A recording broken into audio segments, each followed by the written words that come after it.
আসসালামু আলাইকুম রহমতুল্লাহি ওবরাকাতুহু। আজকে যদি শরিয়া আইন থাকতো তাহলে এই ধর্ষকের বিচারটা কেমন হতো একটু কল্পনা করেন।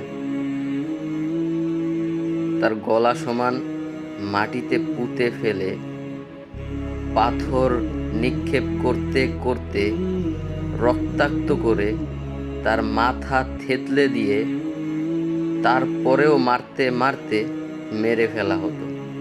কতটা প্রশান্তি পেতাম, মানুষ কতটা প্রশান্তি পেত এই বিচারে।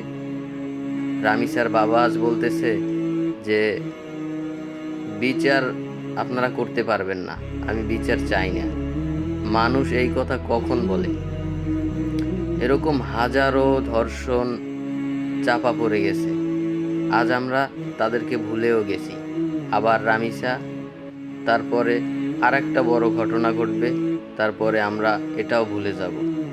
গণতন্ত্রের মাধ্যমে বিচার বিচার না, শুধু গণতন্ত্রের মাধ্যমে কোনো কিছুরই সমাধান পাওয়া যাবে না। এজন্য ইসলামী শরিয়া আমাদের খুবই দরকার। ইসলামী শরিয়া আইন এখন খুবই প্রয়োজন। এই শরিয়া আইনের মাধ্যমেই সব কিছুর সমাধান পেয়ে যাবে সবাই।